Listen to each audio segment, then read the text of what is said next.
ବନ୍ଧୁଗଣ, କ'ଣ ଆପଣମାନେ ଜାଣିଛନ୍ତି କି ସ୍କନ୍ଦ ପୁରାଣରେ ଏପରି ଏକ ମାସ ସମ୍ପର୍କରେ ବର୍ଣ୍ଣନା କରାଯାଇଅଛି ଯେଉଁ ମାସରେ ଯଦି ଆପଣ ଉପବାସ ପାଳନ କରିଥାନ୍ତି ତେବେ ତାହାର ପୁଣ୍ୟଫଳ 7 ଜନ୍ମ ପର୍ଯ୍ୟନ୍ତ ଆପଣଙ୍କୁ ପ୍ରାପ୍ତ ହୋଇଥାଏ। କିନ୍ତୁ ଆଶ୍ଚର୍ଯ୍ୟଜନକ କଥା ହେଉଛି ଯେ ଏହି ପବିତ୍ର ମାସରେ ଏକ ସରଳ କାର୍ଯ୍ୟ, ସରଳ ଉପାୟ ଆପଣଙ୍କର ଯୁଗ ଯୁଗର ପାପକୁ କ୍ଷୟ କରିପାରେ। ଆଉ ସେହି କାର୍ଯ୍ୟଟି ହେଉଛି କାର୍ତ୍ତିକ ସ୍ନାନ। ତେବେ ବନ୍ଧୁଗଣ, ଜୟ ଜଗନ୍ନାଥ। ଆପଣମାନଙ୍କୁ ସ୍ୱାଗତ ମୋର ଏହି ଭିଡ଼ିଓକୁ। ଆଜିର ଏହି ଭିଡ଼ିଓରେ ଆମେ ଆଲୋଚନା କରିବା କାର୍ତ୍ତିକ ମାସରେ କରାଯାଉଥିବା ସ୍ନାନ ସମ୍ପର୍କରେ ଏବଂ କେତେଗୁଡ଼ିଏ ଉପାୟ ପୂଜା ବିଧିଗୁଡ଼ିକ ସମ୍ପର୍କରେ। ଆପଣମାନେ ଭାବୁଥିବେ ଯେ ଆପଣମାନେ ତ କୌଣସି ପବିତ୍ର ନଦୀ କିମ୍ବା ତୀର୍ଥ ସ୍ଥାନକୁ ସ୍ନାନ କରିବା ପାଇଁ ଯାଇପାରିବେ ନାହିଁ, ତ ଏହି ପୁଣ୍ୟଫଳ ଆପଣଙ୍କୁ କିପରି ପ୍ରାପ୍ତି ହେବ?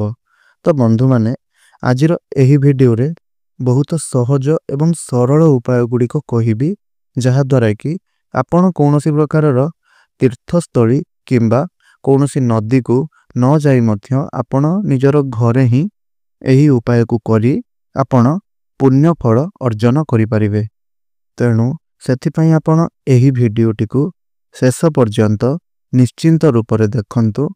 ଚ୍ୟାନେଲଟିରେ ନୂଆ ଥିଲେ ଚ୍ୟାନେଲଟିକୁ ସବସ୍କ୍ରାଇବ୍ କରିଦିଅନ୍ତୁ, ଭିଡ଼ିଓଟିକୁ ଗୋଟିଏ ଲାଇକ୍ କରିଦିଅନ୍ତୁ, କମେଣ୍ଟ ବକ୍ସରେ ଜୟ ଶ୍ରୀହରି ବିଷ୍ଣୁ, ଜୟ ମା ଲକ୍ଷ୍ମୀ ନିଶ୍ଚୟ ରୂପରେ ଲେଖିଦିଅନ୍ତୁ। ବନ୍ଧୁମାନେ, ଏହି କାର୍ତ୍ତିକ ମାସରେ ଭଗବାନ ଶ୍ରୀହରି ବିଷ୍ଣୁଙ୍କୁ ପ୍ରସନ୍ନ କରାଇବା ପାଇଁ କରାଯାଇଥିବା ଯେକୌଣସି କାର୍ଯ୍ୟ ଆପଣଙ୍କୁ 1000 ଗୁଣା ଅଧିକ ଫଳ ପ୍ରଦାନ କରାଇଥାଏ। ସମ୍ପୂର୍ଣ୍ଣ ଭକ୍ତି ବିଶ୍ୱାସର ସହିତ କାର୍ତ୍ତିକ ସ୍ନାନ ପାଳନ କରିବା ଦ୍ୱାରା ବ୍ୟକ୍ତିର ସମସ୍ତ ଜୀବନର ପାପ କ୍ଷୟ ହୋଇଯାଇଥାଏ।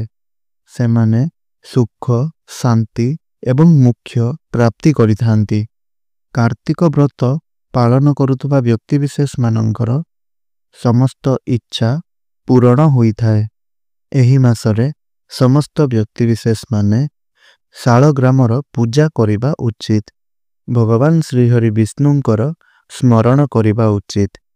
ଆଉ ଏହା କରିବା ଦ୍ୱାରା ଆପଣମାନଙ୍କୁ ମୋକ୍ଷ ପ୍ରାପ୍ତି ହୋଇଥାଏ।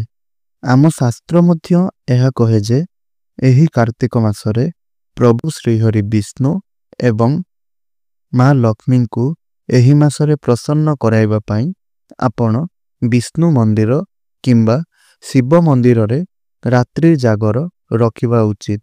ଯଦି ଆପଣ ମନ୍ଦିର ଯାଇକରି ଜାଗର ରଖିବା ସମ୍ଭବ ହୋଇପାରୁନାହିଁ, ତେବେ ଆପଣ ଆପଣଙ୍କର ଘରେ ରାତ୍ରର ପ୍ରଥମ ପ୍ରହର ପର୍ଯ୍ୟନ୍ତ ଆପଣ ଜାଗର ରଖିପାରିବେ। ଓସ୍ତ ଗଛ ଏବଂ ତୁଳସୀ ଗଛ ସମ୍ମୁଖରେ ଜାଗ୍ରତ ରହିବାକୁ ମଧ୍ୟ ସର୍ବୋତ୍ତମ ବୋଲି ମାନାଯାଇଥାଏ। ଯଦି ଜଣେ ବ୍ୟକ୍ତି କାର୍ତ୍ତିକ ମାସରେ ଭୂମିରେ ଶୋଇଥାଏ, ତେବେ ସେହି ବ୍ୟକ୍ତିଙ୍କର ଯୁଗ ଯୁଗର ପାପ ନଷ୍ଟ ହୋଇଯାଇଥାଏ।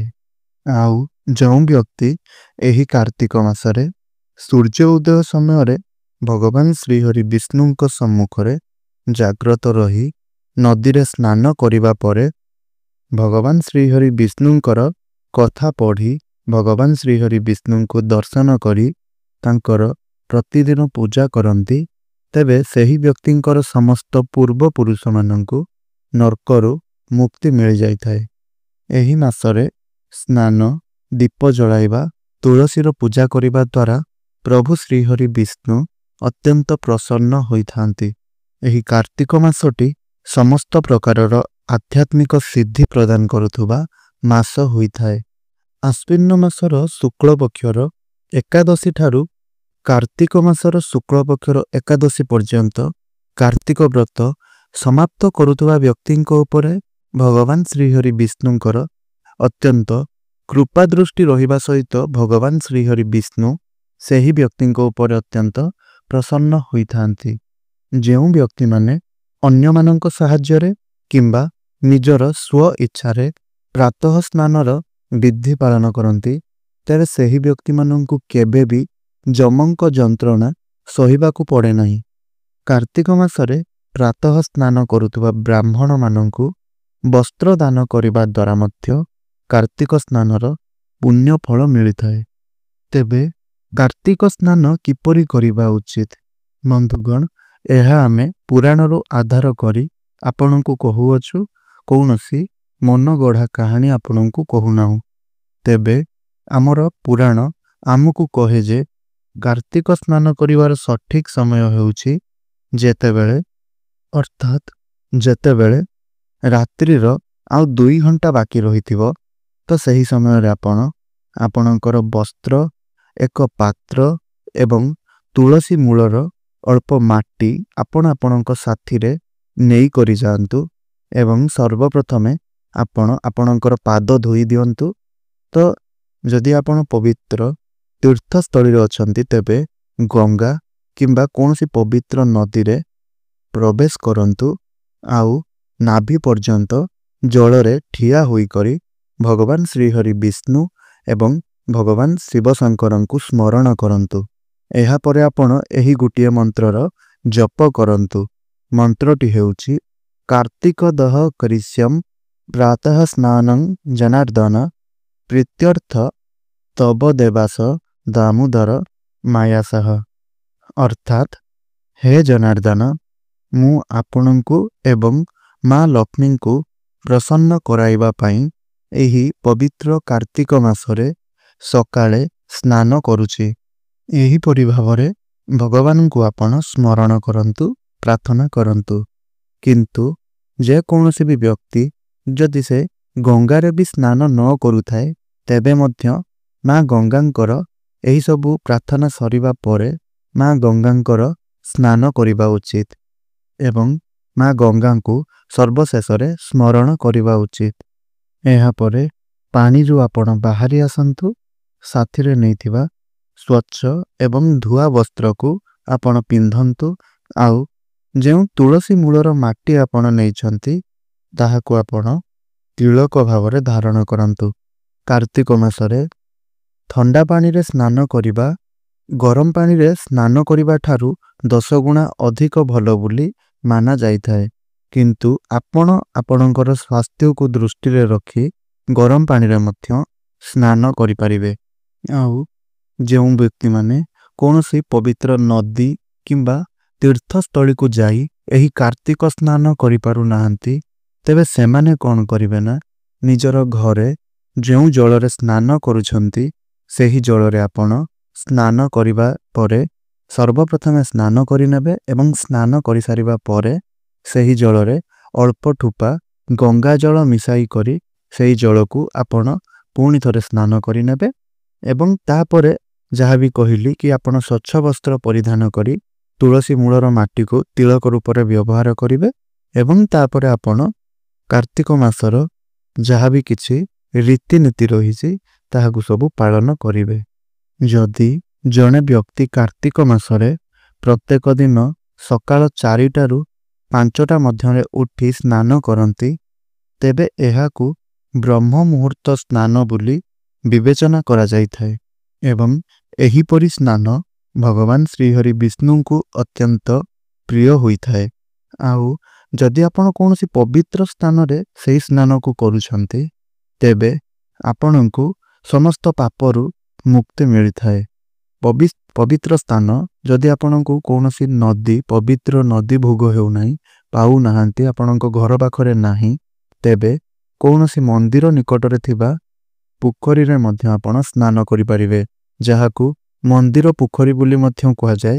ଆପଣ ସେହି ପୋଖରୀରେ ମଧ୍ୟ ସ୍ନାନ କରିପାରିବେ।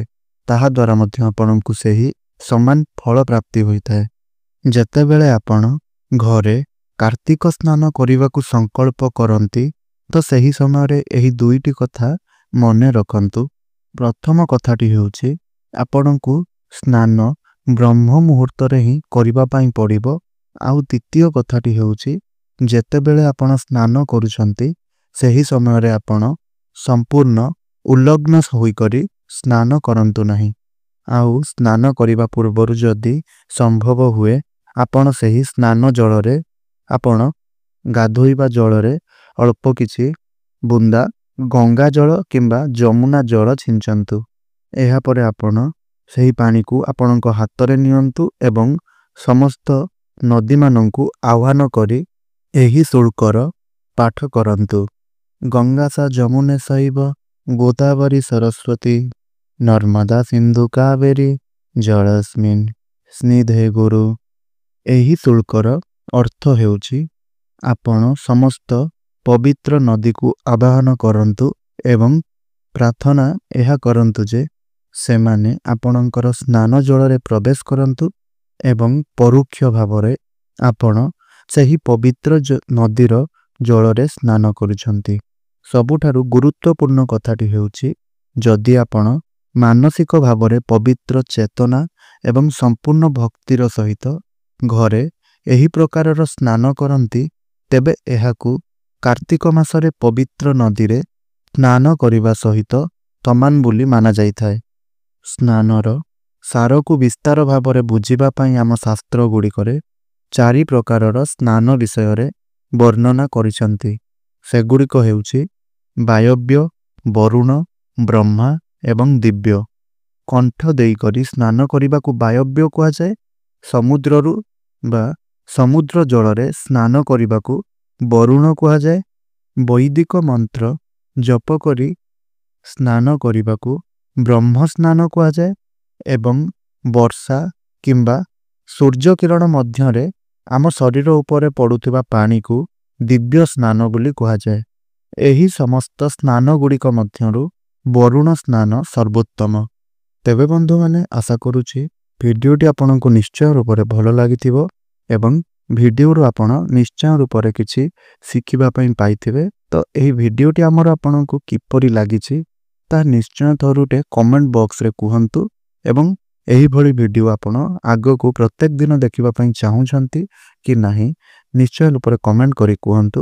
ଆଉ ଯଦି କିଛି ଆପଣଙ୍କୁ ବୁଝା ପଡ଼ିନାହିଁ ଯାହା ବି ଆପଣ ପଚାରିବା ପାଇଁ ଚାହୁଁଛନ୍ତି ତାହା ନିଶ୍ଚୟ ରୂପରେ ଆପଣ ତଳେ କମେଣ୍ଟ ବକ୍ସରେ କହିପାରିବେ।